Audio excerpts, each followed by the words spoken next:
Hi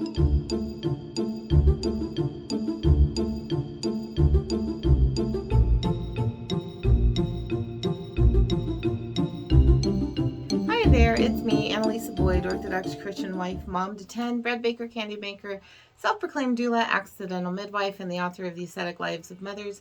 Hear me, Special Agents of Christ, and creator of saintsbox.com. If you like these videos, please like and subscribe and share with your friends. Okay, I have to get used to doing that because it's not easy for me. Okay, so today we're going to be talking about something that nobody really talks about, or I wasn't privy to it before I had kids and before I had grown kids. And we're going to talk about a developmental stage in the life of a parent and child. So, yeah. When I first got pregnant, I think probably every mom ended up getting what to expect when you're expecting. And they have it for while you're pregnant. They have what to expect like the first year, the toddler years, and they have all sorts of like what to expect when you're expecting. But they don't necessarily have anything for what to expect with empty nesting or what to expect when your adult children move out. Sorry, I got a thing. That was weird. When your adult children move out, because there are things that can come along with that we don't necessarily expect, and if we don't know, we could potentially get blindsided and not handle it very well. So when we are still living at home, when our kids, not us, we don't move out, but when our kids hit 18 and they're still living at home and maybe live at home for a couple of years, or maybe they're going to college nearby, or they have a job and they're trying to save up, or different things like that. When they are still in the home and they haven't had the opportunity to be out, things can mostly go the way that they have for the last however many years. We might have slight changes, they don't have to check in, but they might still check in if they're going to be late or if they're going to not come home that night. Everybody's still kind of in the rhythm and groove of what it's like to live in that family unit usually. But when they have an opportunity to move out and live on their own, that is often when we start potentially seeing some changes in our relationship that we weren't necessarily thinking about or expecting. And it's a time when they may start to look at how they were raised, whether they agreed or disagreed with how they were raised, what they think and believe. They're having more opportunities to interact with all sorts of different people. We see this a lot when kids go off to college, when they're just around a whole, their world is expanding, and maybe they haven't heard viewpoints that are completely different from what they were raised with or the community that they were in. Maybe like my dad was raised in Washington, D.C., and so when he had never been around so many white people when he moved to California, and or my mom when she went to work with, now I think it's called Vista, in Detroit, maybe, when she was an older teenager. She had never been around so many Black people. She had not seen this diversity. So there is difference in ethnicity, difference of culture, different ways of thinking, depending on where you live in the state that you're from. People may have, or more people, there may be more of this group mentality of a certain way of thinking, and then you go to another state where it's polar opposite. So yeah, but that is when our kids, whether they go to college or not, once they are no longer under our roof, they tend to go through a time where they they go through a time where they're exploring, where they're trying to figure out who they are, what they think, what they believe. Do they believe what we believe? And that can be very difficult. And we're also going through a developmental stage. We are going from this role of active parenting to we are parents, but we are adult to adult. And we're having to learn how to maybe not give our opinion unless it's asked for, um, and to really trust God with our kids. It's a time where we have to step back, um, and let them make decisions and determine what they believe, what they think, and trust God for the salvation of their souls, because that's all we can do. But it's really hard for us sometimes to step out of that role because we've been in that active parenting role for so long that we may not even know that we're doing it. We may not know that we are alienating them or making them feel like we don't trust them or that we don't think that they're capable of being adults. And I mean, depending on the child, we might not think that. But if they are adults and they are making their own way, that relationship is going to change to some degree. One of the things that can happen and often happens is your child may come to you with kind of a list of the ways you messed up as a parent. For some reason, I feel like this often happens to moms. I'm not sure. I'm not sure why, but it's something that can happen to either parent or whoever the caregiver is, and they may blame you for certain things. They may bring up situations that either you had no idea about, or you're just blindsided by all this. Sometimes it's very angry, sometimes it's just like very hurt, but it definitely can be a really big surprise. And if we're not expecting the possibility of an encounter like this, then we may become very, very defensive when it does happen, which is not helpful for the relationship. It actually really takes a lot of courage for our kids to come to us, the people who have raised them, the people who have invested in them, and tell parents how they think they failed, because they don't know for sure that the relationship will be okay. So it's taking a big leap to present these things to the parents, not knowing what the outcome is going to be. Are they going to be mad? Are they going to disown me? Everybody's watched movies where it's shown, or maybe has family members, family situations where people haven't talked to each other for years because of some dumb altercation. And so it really is very courageous to for our kids to come to us with their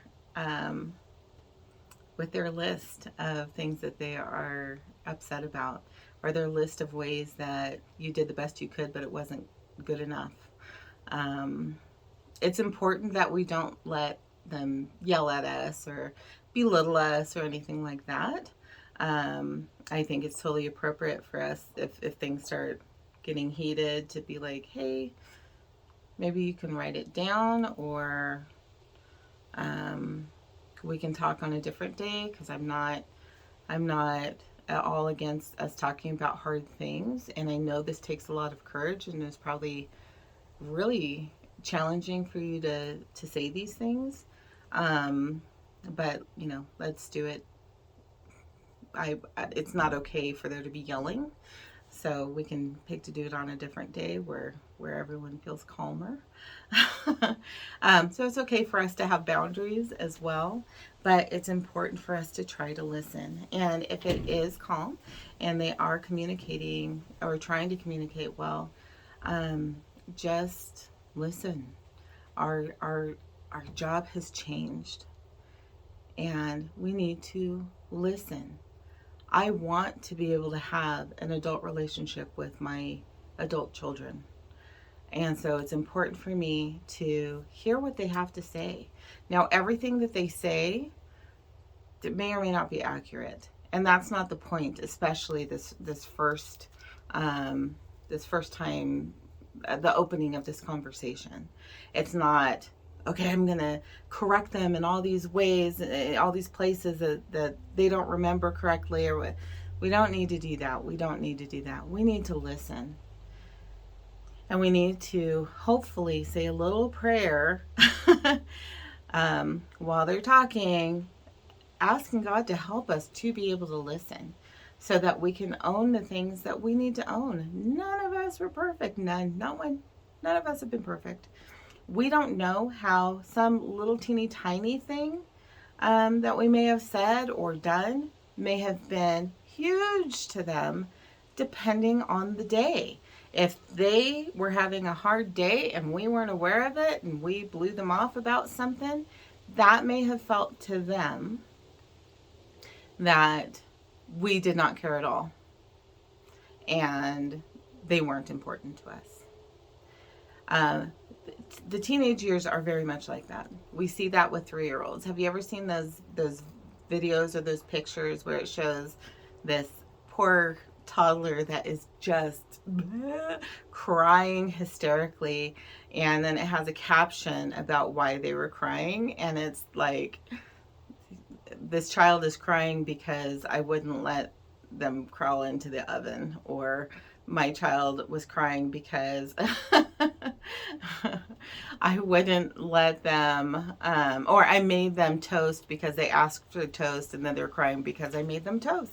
So it's not always rational, and that's not the point. The feeling was there though, and they remember those feelings when they're teenagers, even if they don't remember the situation accurately. And they also may remember the situation accurately because we may have been the ones that were having a hard day, and we may have totally blown them off, and we may have been grumpy and cranky, but then when we snapped out of it, it hadn't affected us, but maybe it did affect them. So there are a lot of little facets involved in this whole what happened during those teen years, and how it may have been perceived, and how it may have been delivered by us with or without realizing it. There are days I think that I'm grumpy, and I know I'm grumping, and I don't care.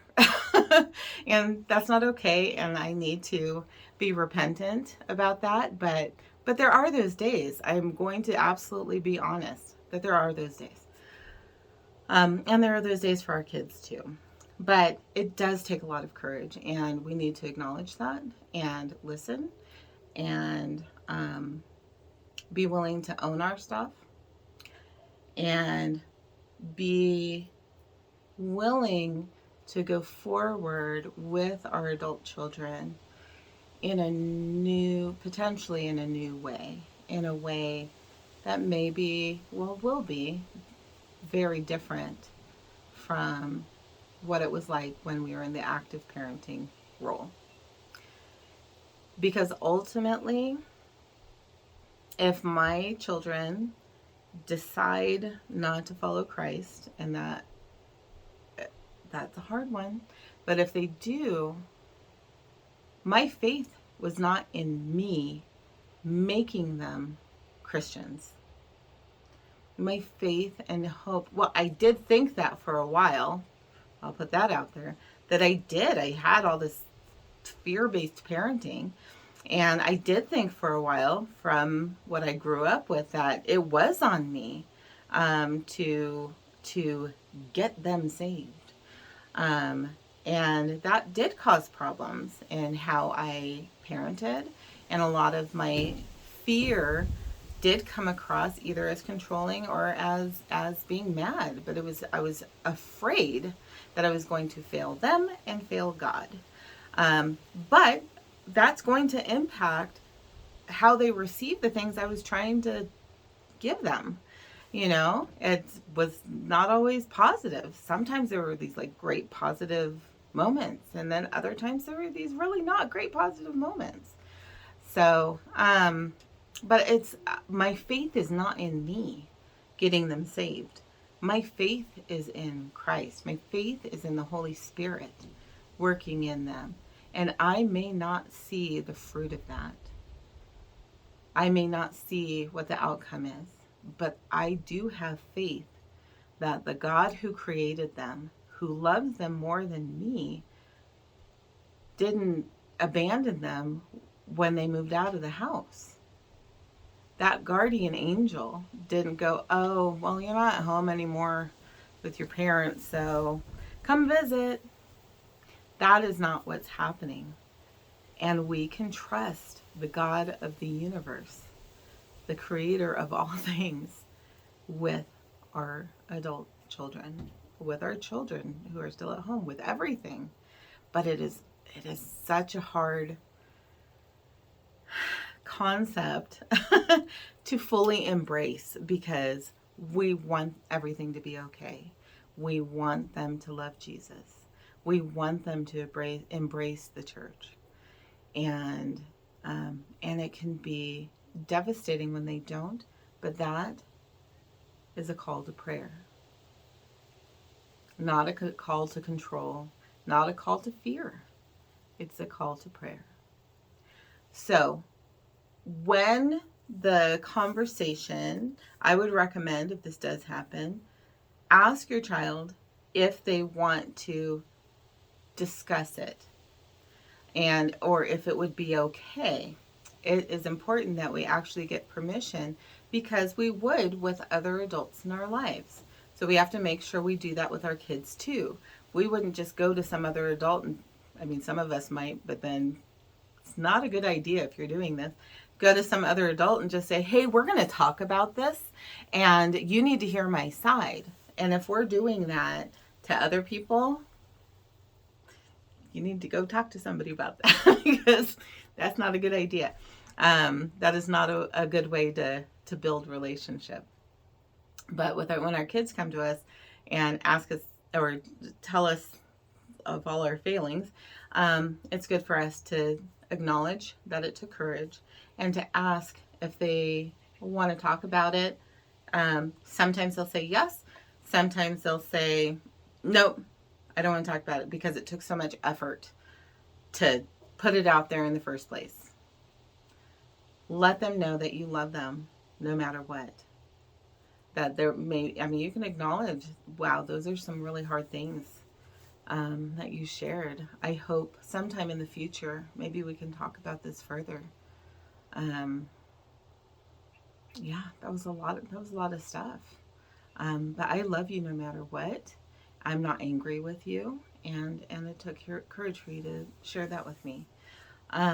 If they're expecting a response right away, it's totally appropriate for you to say, you laid a lot out there, and I'd like a couple of days or a week or something to think about the things that you said. I think there was a lot in there, and I'd like to try to unpack it in my brain and pray, and maybe we can meet next week for lunch or something like that. I mean, it doesn't have to be that, but something like that, where if you need to give yourself time, that's appropriate.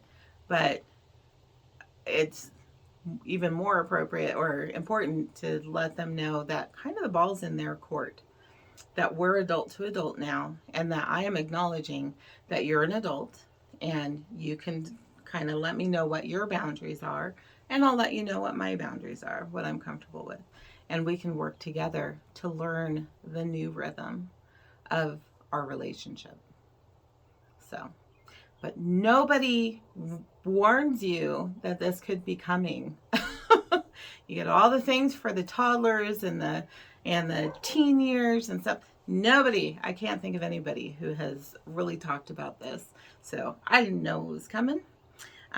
There is a great app out there called Marco Polo.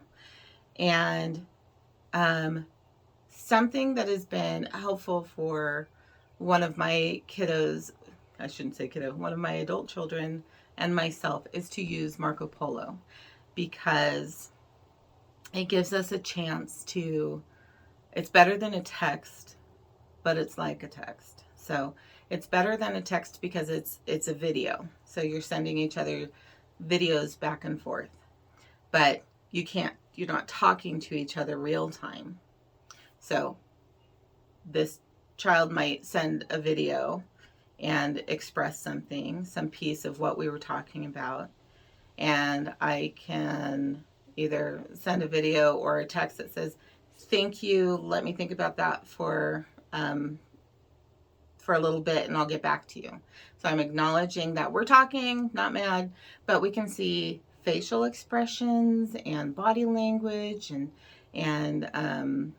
hear the tone of voice, because when we're upset or we're nervous, if we get a text, because I think we've all done this, if you're having a bad day, you may take it as this person is like really attacking me and they're like, "Hey, what are you doing today?" And you're in a frustrated mood and you hear it as, "Hey, what are you doing today?" And they're just like, "Hey, what are you doing?" It's a completely different context than what your brain has categorized it in, and that we don't need to do that. So something like Marco Polo is great if you can meet in person without interrupting each other. That's the other reason I like Marco Polo, is you can't interrupt each other. So it's very helpful to help develop active listening, where I don't have to right now. My brain is aware that I don't have to at this moment be coming up with a response to whatever is being said. I can just listen to whatever is being said and then determine the pieces that I may respond to. Now, when they let you know that your best was not good enough, what I did and have done, because I'm like, oh no, do I have to go through this 10 times? This is going to be, it's going to be really hard. But what I've done so far is I've thanked them for sharing. I have written down on my own kind of everything I want to say, all my responses. I've cried, and then I go through and go, okay, this I have to own, this I have to own, this I have to own, this I need to clarify, because there was this perception of this event, and there was actually more to it that maybe they weren't aware of or privy to at the time, that I can share to help their processing, not to make an excuse or anything, but this also is going on, and this may impact how you view things a little bit. And then there are other things that may not be exactly accurate, but aren't necessarily important for me to address. Maybe if they come up some other time, but it's not necessary for me to address. It's kind of the triaging the information, and here's what I got to own, and it's important for us to own what we need to own, so that they know that we weren't perfect. Well, we'll see if that makes a difference in my video. There was a little alert because I have to go somewhere shortly. This one a lot longer than I expected, and I apologize, but I just think this is so important. It may show up in the teen years a bit, and some of these things can be still used the same way. But I think a lot of times, even though there is that pushback, or can be that pushback during the teen years, when our kids are still living at home, it tends to be just a different rhythm than once they are out on their own.